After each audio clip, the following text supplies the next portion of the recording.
And now, tonight's presentation of radio's outstanding theater of thrills, Suspense.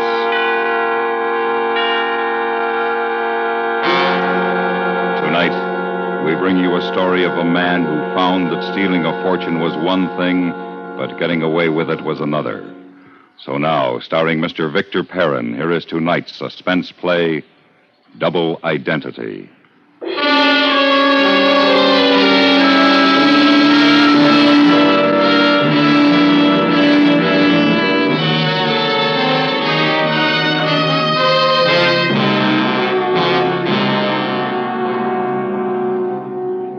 Every time I looked at that gray-green thing squatting against the wall, I remembered how my father used to shout the words of the Lord's Prayer. "Lead us not into temptation," he'd yell, and everyone in hearing distance would tremble. I could hear him like it was yesterday every time I looked at that safe and thought about the money inside.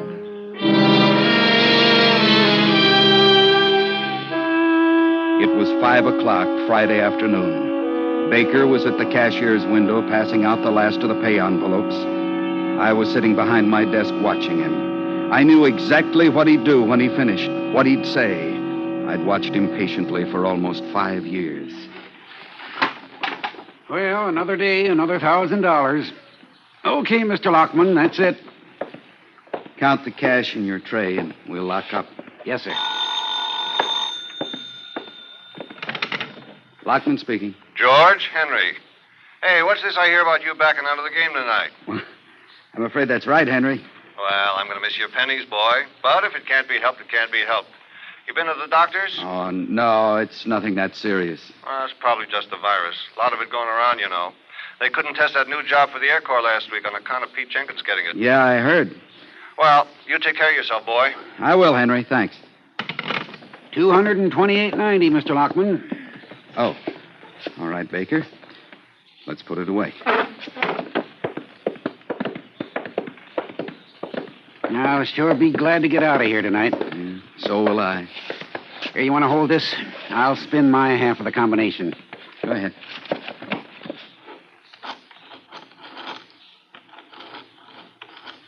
You think Mr. Kraft will ever trust either one of us with the complete combination? It's not that he doesn't trust us. He just doesn't want to put temptation in our path. Well, maybe so. But what if something happened to one of us while he was away sometime, like he is now? How'd they get it open? I don't know. Yep. Okay. Your turn.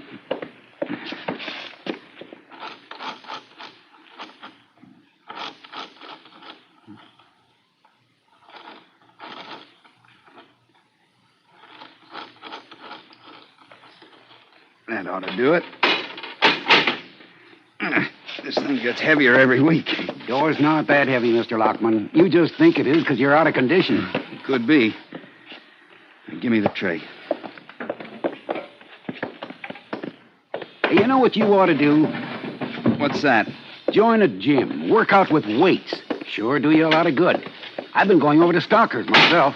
Put 3 inches on my biceps. Here, see? Nice, huh? Yeah, fine. Hey, why don't you come with me Monday night? Maybe I will. If you join there, I'll get a month free. Well, we'll talk about it, huh? All right, I'll remind you Monday morning. You do that. Hey, I better get out of here. Bertha's folks are coming over for dinner. Corned beef and cabbage? Wouldn't be Friday without it. Oh, Bertha wants you to come over again real soon. I will, Baker. Good night. Good night, Mr. Lockman. Have a nice weekend. Thanks. I plan to. I knew him so well. Getting him to turn away from the safe had been easy. While he'd been admiring his biceps, I'd closed it, but I hadn't spun the dial, so it was still unlocked. I reached under my desk for the briefcase with the initials RG, opened that heavy door again, and began helping myself to those tight little green packets of $20 bills, 50 of them, each containing 50 20s. 10 minutes later, I was walking toward the bus stop. My heart was pounding, but I was sure I didn't appear nervous. The only outward sign of how I really felt was on the leather handle of the briefcase. It was beginning to turn dark from perspiration. Then the bus came, and I was on my way to the airport.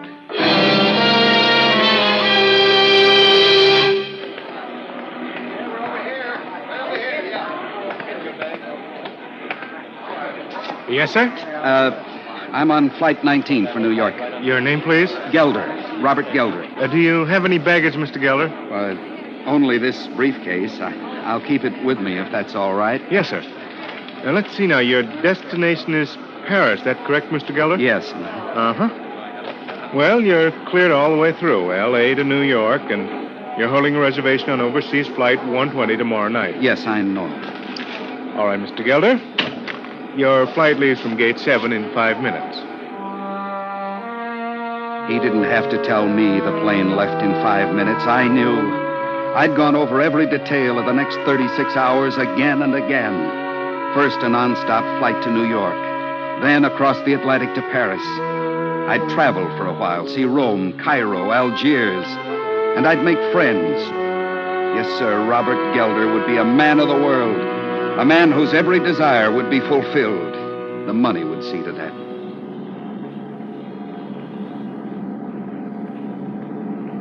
My, it's quiet, isn't it? I beg your pardon? The motor. They're so much quieter than I ever imagined they'd be. Oh, well, that's because the cabin's been insulated against noise. Oh, my, when I think there weren't any planes at all when I was born. Well, it certainly makes me feel awfully old.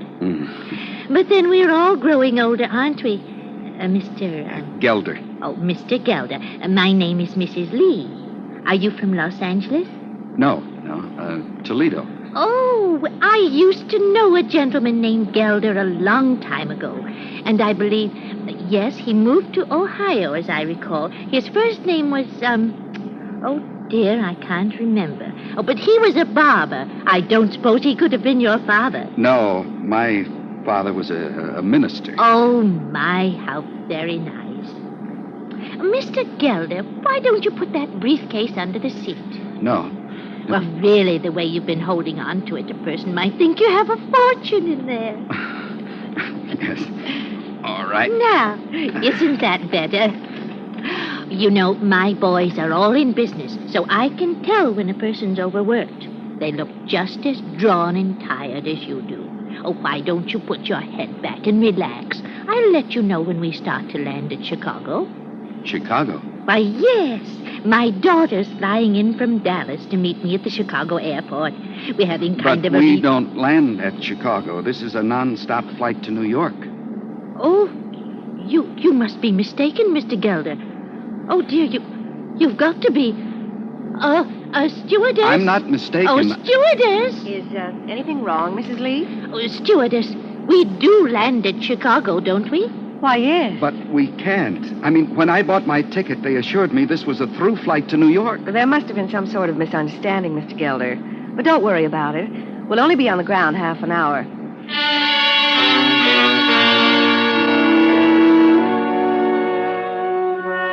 What did I get so worried about? What was half an hour? I was tensing up. The old lady had noticed the briefcase. I was being too careful, too obvious. So when we landed at Chicago, I left the briefcase on the plane and went in for a cup of coffee. Hand me the sugar, would you please? Huh? Logman. George Logman. What? What the devil are you doing here, George? Why, Mr. Kraft. What are you doing in Chicago? Well, I thought I'd take a little trip this weekend, Mr. Kraft. A little trip? Hey, you got some friends here? Oh, that's right. I forgot you're a bachelor. You got friends everywhere, huh? Friends with skirts. Is that right? Please, Mr. Kraft. Yes, sir. It's you quiet ones. That's what they always say. Still water runs deep, right? By George, certainly is a small world, isn't it? Yes, sir, it is. Now, you just drop that sir stuff, my boy. We're not in the office now. You just forget I'm the boss, huh? Hey, you want a little kicker for your coffee, huh? I got it right here. No, thanks, Mr. Kraft. Huh? You sure? Yes, sir. I don't care for it, really. Oh. Well, you'll be back in the office Monday morning, huh? Yes, sir. Good. I'll give you a call. Well, have fun, Logman. I watched him leave, and I wondered why I had to run into him, the one man who could ruin everything. Then I paid my check and walked out of the coffee shop toward the plane. When I was halfway through the gate, I saw him again. Fat, drunk J.T. Kraft was staggering up the ramp ahead of me, going into the plane, my plane, the plane in which I'd left the $50,000.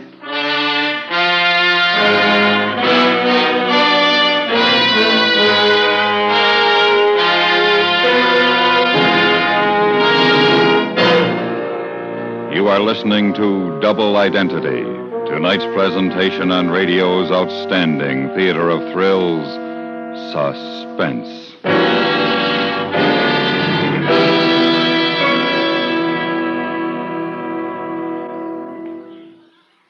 Tomorrow night on 21st Precinct, CBS Radio unfolds a tale of liquor store robberies, which, says the bureau chief, must be stopped by 100%.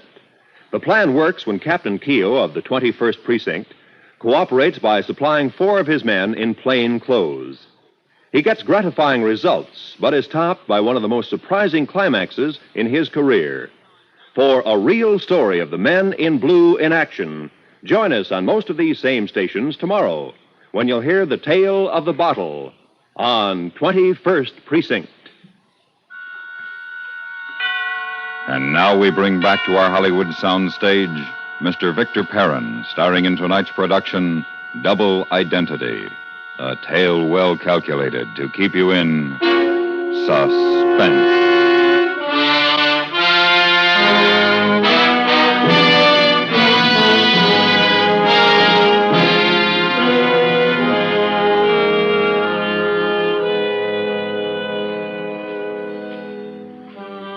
For the first time, I wasn't sure of myself. For the first time, I was really afraid. J.T. Kraft, the one person in the world who could stop me from getting away with that money, had boarded the plane ahead of me. I stopped and tried to think. If I stayed in Chicago and let the plane go on to New York with my briefcase, I'd be taking too big a chance. I didn't have a baggage check on that case. Anybody could take it and walk off with my money. But if I boarded the plane, Kraft would see me and start thinking. Then my mind was made up for me. Mr. Gelder? Mr. Gelder, come on. We want to take off. Oh, yes, I'm coming. I had to chance it. Kraft was drunk. Maybe I could keep him that way. Then I'd lose him as soon as we landed. Please take your seat and fasten your safety belt, Mr. Gelder. Yes, I will, stewardess. Stewardess, who are we waiting on? Somebody named Gelder? Everything's all right now, Mr. Kraft. Well, it better be, because I have to be in the... Logman, what are you doing here? Mr. Kraft? Well, here, you sit down right by me, my boy. Come on. There we go. You decided to go to New York, huh? Yes, sir. Well, what happened, my boy? Couldn't you score in Chicago? It was about time. What are you going to New York for? You got to be back in the office Monday morning, haven't you? I know. Do you still have some of that medicine? Huh? Well, you know, that kicker stuff you were going to put in my coffee? Oh, yeah, sure, yes. Well, I thought you didn't... Here you go. Help yourself. Thanks. Yes, sir, this is a double cause for celebrating. I sure put it over, yes, sir. You know what I did? I made a deal with the Great Lake people. Good fat order, you know? That's why I'm living it up. How about you?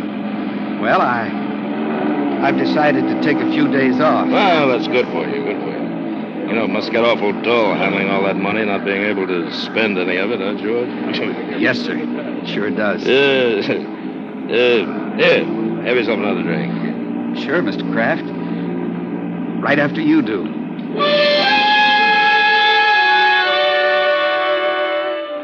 But he'd had enough, and he knew it. A few minutes later, he turned his back to me and passed out. I picked up the briefcase and held it on my lap. Then I slept, too.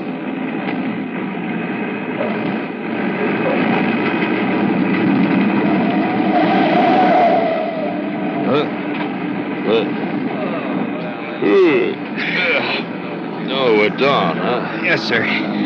New York. How do you feel, Mr. Kraft? All right, I guess.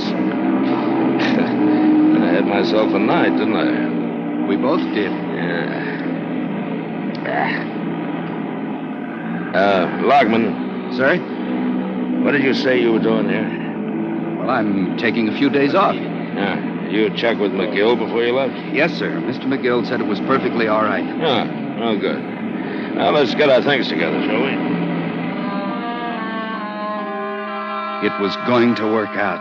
I was sure of it. We left the plane, walked across the apron to the gate and into the terminal.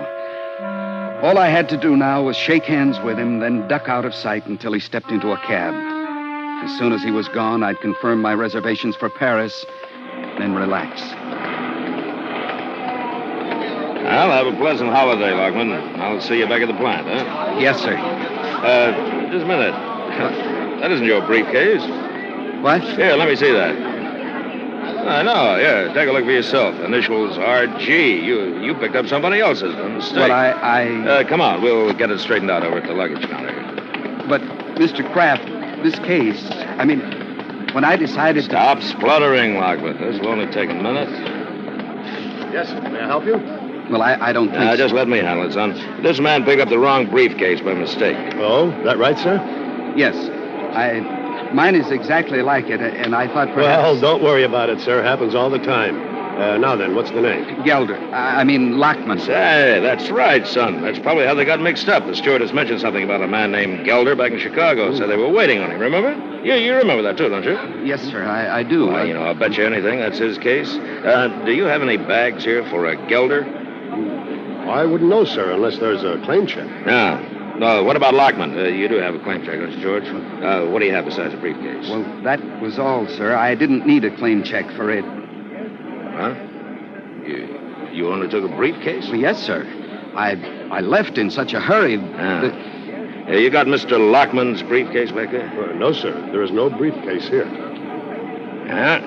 Looks like you're out of luck till Gelder realizes his mistake and brings your case back, George. Look, I'll tell you what you do. You leave Gelder's case here, and then you come along with me into town. We'll give the clerk the name of my hotel, and when your case shows up, well, he can send it in to you. I think I'd better wait right here for it, Mr. Kraft. Nonsense, my boy. We both need some breakfast and a shower. Now, you come along with me.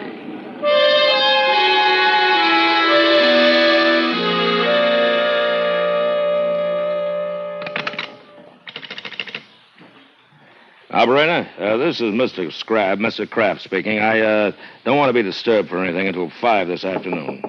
That's right, 5 o'clock, yeah. Oh, wait a minute. Get that, will you, Lockman? It's probably room service. Yes, sir. Operator? Yeah, that's right. I'm expecting a call from the coast at that time. That's 5 o'clock, yeah. Oh, yes, I'll be here. Thank you. Oh, now that coffee smells good. Did you take care of the boy? I put the tip on the check. Oh, good. It'll come off my tax that way. Go ahead and pour. Okay. Cream and sugar? No, black for me. Lockman, what are you up to? What do you mean? Look out, you're spilling the coffee. Now, you know what I mean. Your nerves have given you away, Lockman. But I really don't know, Mr. Kraft. I'm on vacation. You took a vacation in May. Besides, a man who's been getting out of payroll every week for the past 5 years isn't going to take a trip across country on a moment's notice with only a briefcase. Unless he's running away from something. Mr. Kraft, I assure you... You assure me all you want. I'm not going to believe you until I talk to McGill at 5 today. Until then, I'm not letting you out of my sight. But, Mr. Kraft, please, I have things to do, important things. Yes, like what? Well, it's of a personal nature. Oh. A woman, huh? All right, Lockman, I'll give you a break. Still waiting for McGill to call me, I'll call him. What? And if he knows about your being here, you can leave any time you like. Put down that phone, Mr. Kraft. What? I said put it down. Now, wait a minute, Lockman. You forced me into this. I had it all worked out so carefully, then you had to come along. Now, wait a minute. Wait a minute, Lockman. Wait for what? Huh? Lockman! Lockman, please. Please! Wait for you to call the police, Kraft. Lockman! Please!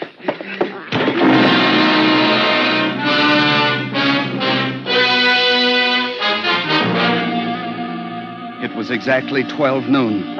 I had 5 hours before they discovered Kraft's body. 5 hours to pick up the briefcase and disappear. Paris was out now, too risky. I'd try Canada.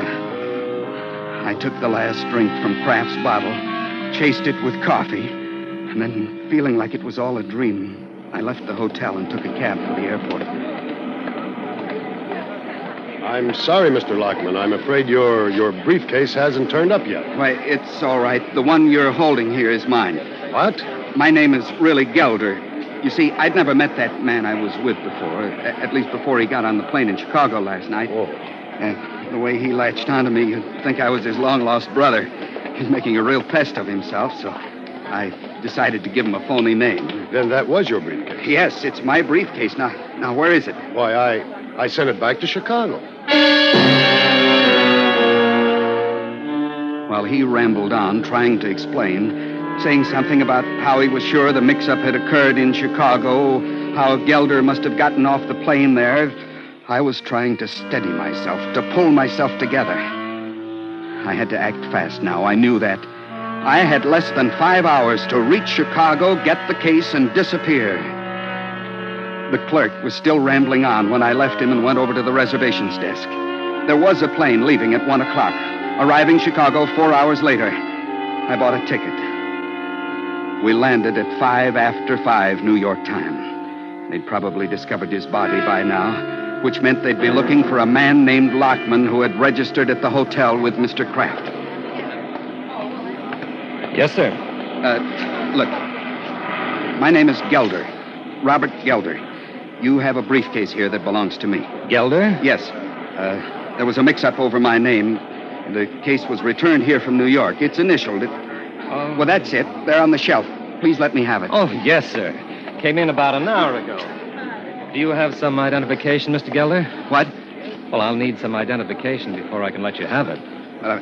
But I don't have any. I left New York in such a hurry. No driver's license? A letter with your name on it? I haven't got anything. But that's my case. Now, give it here. Well, I'm sorry, sir. You'll have to come up with some identification or fill out a claim form. What do you mean, a claim form? It's company policy, sir. They'll run a check on you. Won't take over a couple of days to find out if you're who you say you are. I see. Look, here's $5. Oh, you can't bribe me, mister. I'd lose my job. No, I don't mean it to be a bribe. I want you to put in a long-distance call to the baggage clerk in the airport in New York. He'll be able to identify me. Oh, sir, I don't know. There's nothing wrong with that now, is there? I'm paying for the call. Well, I guess it's okay. Tell him the man with 2 names is here. 2 names? Lockman and Gelder. He'll remember. Yes, sir. Yes, sir, I'll do it. Operator? Will you locate Barney? Have him come over here? Yes, sir. Right away. Thanks. The circuits to New York are busy, Mr. Gelder. Well, how long will I have to wait? Well, not long. Oh, young man, would you... Why, Mr. Gelder. What? Mrs. Lee. My goodness, is anything wrong? You're white as a sheet. Mrs. Lee, would you tell this clerk who I am? Why, of course. Well, you know this man, lady? Yes, his name is Robert Gelder. He's from Toledo. And you have some identification to prove who you are? Why, certainly. Here you are. Mm-hmm. Okay, Mr. Gelder. And here are my baggage checks, young man. Yes, ma'am. I'll get your things, too. Mrs. Lee, you'll never know how glad I am to see you. Well, it's nice seeing you again, too, Mr. Gelder. And I want you to come along to the car. The car? Oh, my daughter's plane was delayed. I've had to wait all this time, can you imagine? So I rented a car while I waited. Oh, I want you to meet my daughter, Mr. Gelder. Oh, I'd like to very much. Okay, Mrs. Lee. Here are your bags. Oh, thank you. And here's your case, Mr. Gelder. Thank you. Sorry about the delay. Oh, that's all right. Mr. Gelder, if you'll just take these 2 heavy things, I'll carry your briefcase. Certainly, Mrs. Lee. Oh, I do hope they're not too heavy.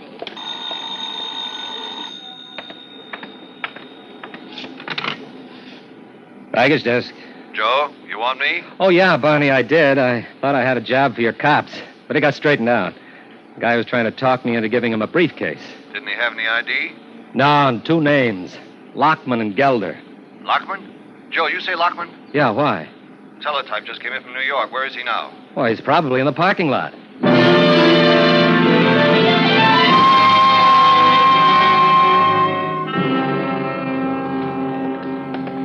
Oh, my daughter's parked just ahead, Mr. Gelder. You see that convertible? Oh, yes, it's very nice. She always wants the best. She's from Texas, you know. Yes, you told me. I wonder if you'd mind giving me a ride into town. Oh, no, of course not. Are you going to be staying here a few days? Well, I'm not sure. I've got some business up in Canada, Lockman! Hold it, Lockman. What, Mr. Gelder, what is it? Put your hands in the air. No! Hold it, Lockman! Oh, Mr. Gelder! Lockman, hold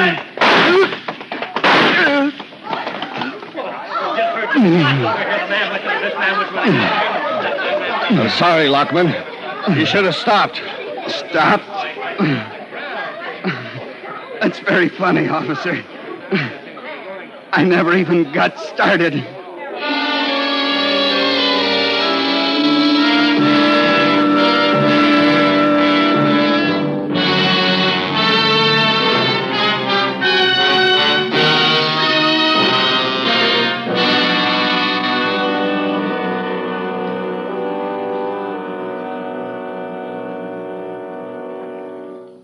Suspense, in which Mr. Victor Perrin starred in tonight's presentation of Double Identity. Next week, we bring you a dramatization of a short story by James Thurber. It is called A Friend to Alexander. That's next week on Suspense.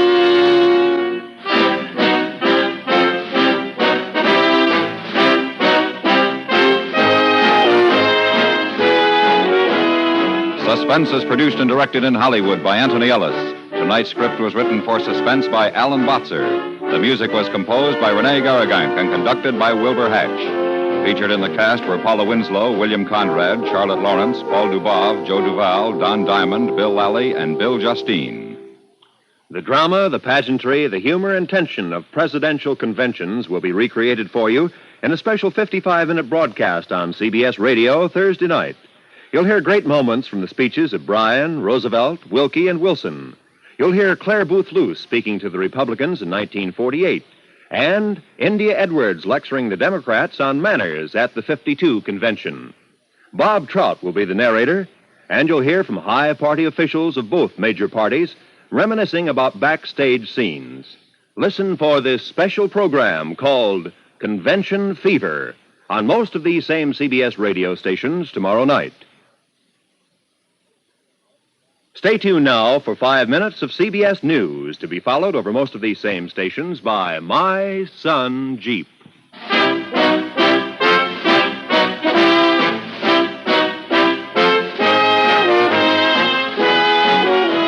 You'll hear America's favorite shows on the CBS Radio Network.